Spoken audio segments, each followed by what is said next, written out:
नमस्कार, बिंदिया में आप सभी का स्वागत है। दोस्तों, इस दुनिया में बहुत से ऐसे लोग होते हैं जिन्हें ज़रूरत होती है आपकी और हमारी आगे बढ़ने के लिए, और इस ज़रूरत को पहचाना पूनम त्यागी ने, जो सेतु एनजीओ की फाउंडर हैं। इस एनजीओ से जुड़े हर ज़रूरतमंद की वो हर ज़रूरत मदद करती हैं, और उनकी दूसरी खास बात है उनके बेहद लंबे बाल। आइए रूबरू होते हैं।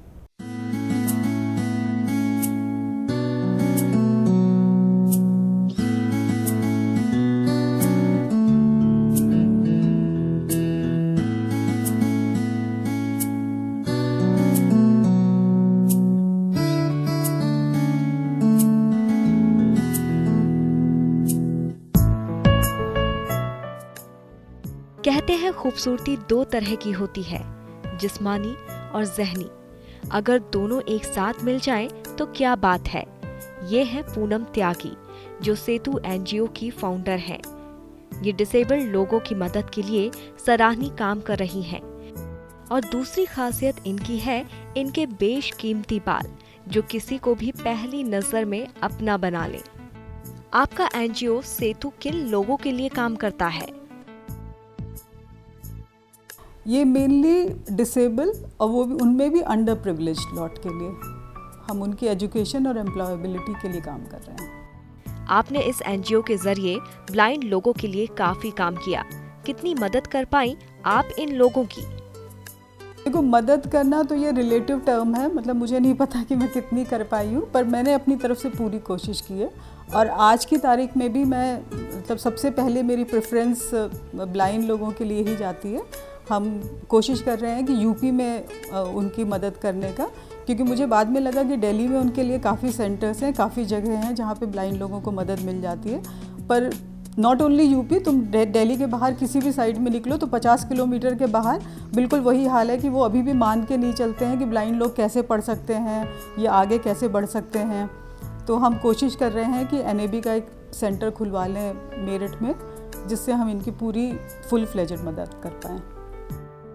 हिंदुस्तान में हर चीज किसी न किसी धर्म से जुड़ी हुई है। लोग आई डोनेट करने से बचते हैं। क्या इसके पीछे भी धर्म एक वजह है?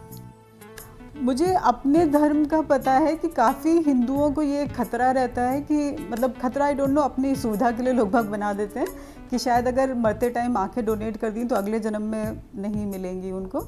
मैंने बद्रीनाथ के जो हमारे महंत हैं, जो हिंदुओं के सबसे बड़े महंत, मेरे पास उनका प्लेज सर्टिफिकेट है। उन्होंने अपनी आंखें दान करी हैं और उनका कहना एक लाइन में सिंपल था कि कौन कह सकता है, क्योंकि हिंदू को तो मान के चलते हैं कि आत्मा अजर है, आत्मा अमर है, आत्मा ना देख सकती है ना, मतलब ये तो एक शरीर है जो वो होता है। तो मुझे पता नहीं, ये शायद सबने सुविधा के अनुसार बना लिया होगा।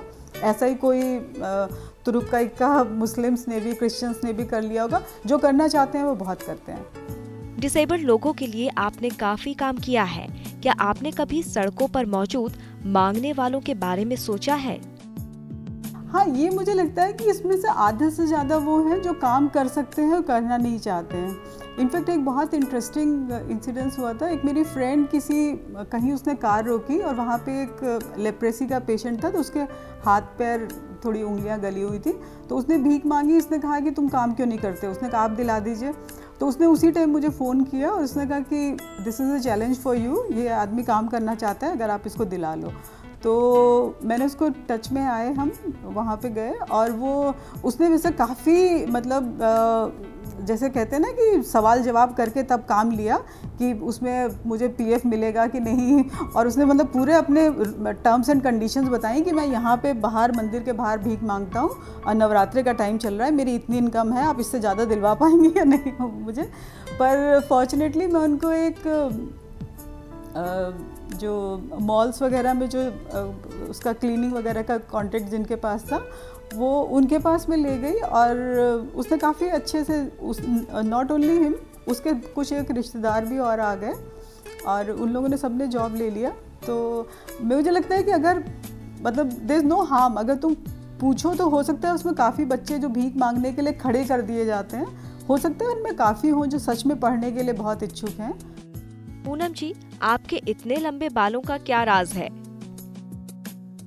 मुझे सच में नहीं पता, मतलब मुझे जब मैं छोटी थी तो मुझे पता नहीं था कि बाल मेरे लंबे होंगे या नहीं होंगे, पर मेरे ख्याल से हर छोटी बच्ची जब पुरानी हिंदी फिल्म जो हमारे टाइम में आती थी उनको हम देखते थे तो सबका मन यही करता था मैं जब बड़ी होंगी तो मेरे बहुत लंबे बाल होने चाहिए। पर उस टाइम मेरी मम्मी ने मुझे कभी बढ़ाने नहीं दिया। मैं बहुत पतली थी तो मम्मी को लगता था कि जितना खाती पीती है सारे न्यूट्रिएंट्स बालों को चले जाते हैं। पर जब मैं थोड़ी बड़ी हो गई, हॉस्टल में चली गई, तो तब मैंने बढ़ाने शुरू करे। तो आपने रापुंजेल की कहानी सुनी होगी जिसमें वो अपने बालों की मदद से कैद से आजाद हो पाती है। क्या आपने कभी ऐसा फायदा उठाया? नहीं। और वो मतलब वो चढ़ाने और वो वाला तो आई मैरिड अ फौजी, और आर्मी वालों को कहीं भी चढ़ने के लिए बालों की ज़रूरत नहीं पड़ेगी। आपकी जिंदगी का कोई ऐसा अनुभव जिसने आपके काम करने का जज्बा बढ़ाया हो? एक ब्लाइंड बच्चा जिसको आंखें मिल जाएं, हम लोग क्योंकि हमेशा से बचपन से देखते आए हैं सब कुछ, तो हमें वो कभी शायद महसूस नहीं हुआ कि उसके लिए क्या अच्छा होगा, कि मतलब उसके लिए एक्सपीरियंस क्या होगा आंख मिलने के बाद। तो वही जैसे उस बच्चे से बात करके जैसे जब पता चला कि वो कौवे की उसके दिमाग में क्या इमेज थी, बादल उसको कौवे और चिड़िया में आवाज़ में पता नहीं चलता था कि लोग बाग क्यों किसी को मतलब इसको चिड़िया को देख के खाना खिलाते हैं, कौवे को क्यों भगाते हैं। मतलब जो छोटे छोटे उसके एक्सपीरियंसेस सुन के तब लगता है कि कितना कुछ है जो एक इंसान मिस कर रहा है या मिस कर सकता है। आज की महिलाओं के लिए आपका संदेश? कि अपने टाइम को थोड़ा सा ऐसे बटाओ कि जो भी तुम्हारा प्रोफेशन है उसमें से महीने का एक हफ्ता, एक दिन, एक घंटा जितना भी निकाल सकते हो।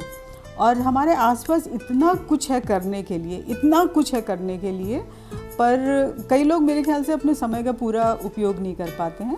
और अगर कर पाएँ, मतलब जिस भी फील्ड में देख लो, अगर कहीं महिलाओं ने अगर हाथ उठा लिया, चाहे वो सफाई हो, चाहे पढ़ाई हो, चाहे नौकरी करना हो, चाहे सोशल वर्क हो, अगर कहीं भी लेडीज़ ने कंट्रोल अपने हाथ में ले लिया है तो वो जिस तरह से लोगों को मोटिवेट करवा पाती हैं या जुड़वा पाती हैं वो बाकी लोग नहीं कर पाते। तो प्लीज़ कम फॉरवर्ड।